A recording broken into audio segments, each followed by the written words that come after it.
Hello guys, আসসালামু আলাইকুম। Welcome to my channel দিন রাত্রি ব্লগে আপনাদেরকে স্বাগতম। কেমন আছেন আপনারা?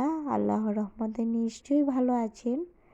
আমিও কিন্তু আপনাদের দোয়ায় আর আল্লাহর রহমতে একটু একটু করে ভালো আছি। একটু একটু করে সুস্থ হয়ে উঠছি ইনশাল্লাহ। খুব তাড়াতাড়ি সুস্থ হয়ে যাব।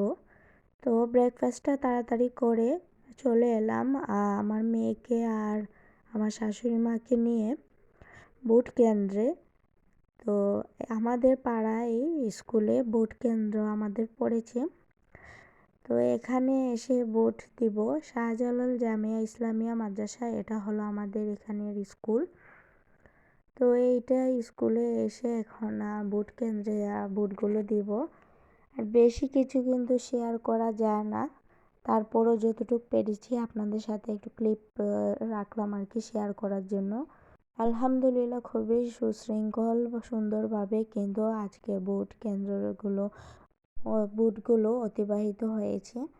তো ভালো লাগলো, আজকে কোনো ধরনের কোনো ঝামেলা নেই। সুন্দর করে ভোটটা দিয়ে তারপর আবার রওনা হয়ে গেলাম, বাসায় চলে যাব। তো বের হতে হতে একটু দেখাচ্ছি আপনাদের সাথে। এটা হলো গেট, আর এটা মাঝখানের গেট পর্যন্ত কিন্তু একদম অফ, বাইরের মানুষরা আসা নিষেধ, যারা শুধু ভোট দিবে তারাই। আর এর পেছনে অনেক মানুষ দাঁড়িয়ে আছে, তো সেই জন্য ভিডিও অফ করে দিলাম। আর এই যে ভোটটা দিয়ে আসলাম, আপনাদের সাথে শেয়ার করছি। আমার এই 28 বছর বয়সে আজকে এই নিয়ে দুবার আমি ভোট দিলাম, আলহামদুলিল্লাহ।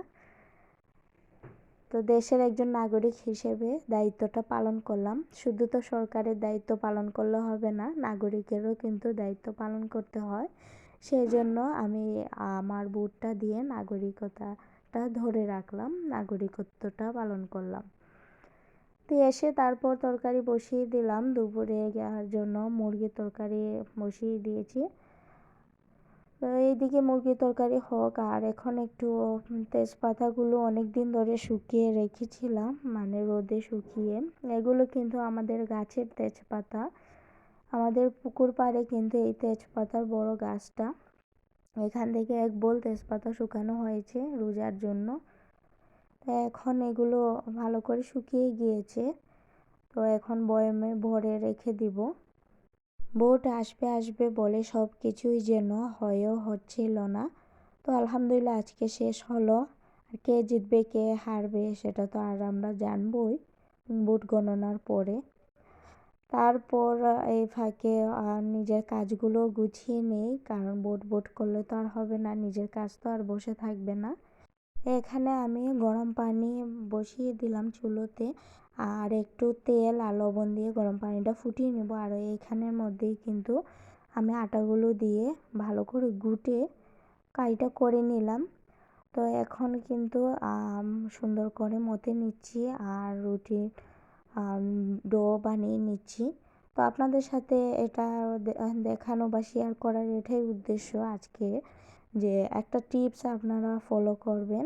তো ট্রিক্সটা আমি দিলাম সেই জন্য যে এইভাবে কিন্তু রুটি বানালে একদম রুটিটা পারফেক্ট হবে, একটুও কিন্তু হাতের মাঝে লেগে থাকবে না। তো টিপসটা হলো, প্রথমেই কিন্তু গরম পানির ভেতর একটু তেল দিয়ে দিতে হবে আর একটু লবণ। তাহলে কিন্তু সেখানে যদি রুটিটা পানির পরিমাণ বুঝে যতটুক দরকার ততটুক দিতে থাকি আটা, তারপর যখন দেখব এটা ভালো করে কিন্তু পানির সাথে মিশিয়ে তারপর একটা ডো তৈরি হয়ে যাচ্ছে, মানে কাভার হয়ে যাচ্ছে, তখনই কিন্তু এটাকে গুটে তারপর নামিয়ে নেব।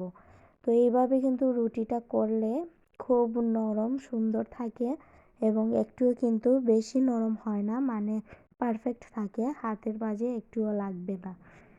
তো তেলটা দেওয়ার কারণেই কিন্তু হাতের মাঝে লাগে না, এটাই হলো মেইন টিপস। তো অনেকে হয়তো বা জানেন, আবার অনেকে হয়তো বা জানেন না। আমার কাছে মনে হলো এই জন্য আমি আপনাদের সাথে শেয়ার করলাম। তো আজকে একটু বেশি সময় পেলাম, সেই জন্য চিন্তা করলাম যে গতকালকের জন্য রুটিগুলো করে আজকে রেখে দিই। ফ্রিজে ফ্রোজেন করে রেখে দিলে আবার পরের দিন রুটি বানানো লাগবে না, বা একদিন বা দুদিনও চলে যেতে পারে এই রুটিগুলো দিয়ে। সেই জন্য আজকে রুটিগুলো বেলে নিচ্ছি। আর এগুলোকে একটু আদা সেকা দিয়ে মানে তারপর ঠান্ডা করে তারপর ফ্রিজ আপ করে নেওয়া যায়। তাতে করে কিন্তু 2-3 দিন প্রায় চলে যায় রুটিগুলো এভাবে মানে একটু আদা সেকা করে ফ্রিজে রাখলে অনেক দিনই চলে যায়।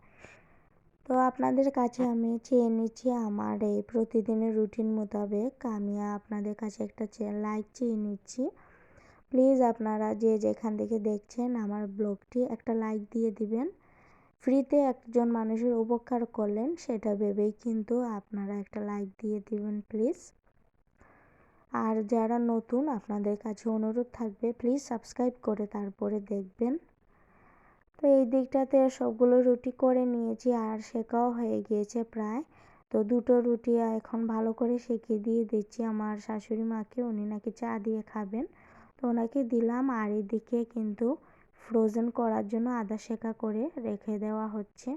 তারপর এগুলো যখন ঠান্ডা হবে তখন কিন্তু আমি এইগুলোকে আবার বক্সে করে রেখে দিব।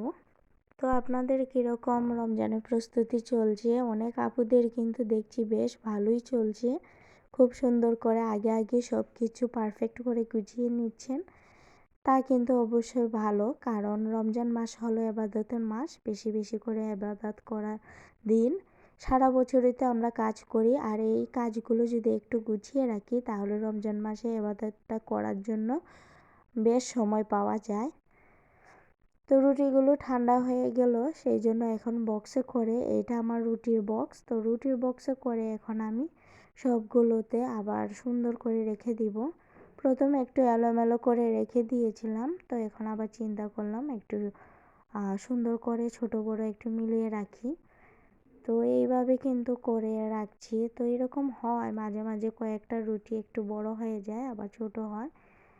এটা খুবই স্বাভাবিক, হতেও পারে, অন্য কোনো অসুবিধা নেই। নিজের কাছে কিন্তু অনেকটা হালকা লাগছে, কারণ সকালে উঠে আর রুটির ঝামেলা নেই, বা মায়ের জন্য ভালো রুটি করে রাখতে পেরেছি, সেটাও ভালো লাগছে। তো এখন এই রুটিগুলো আমি ফ্রিজে রেখে দেব। তো আপনাদের কাছে আমার এই ভিডিওটা কেমন লাগলো একটু কমেন্ট করে জানাতে পারেন।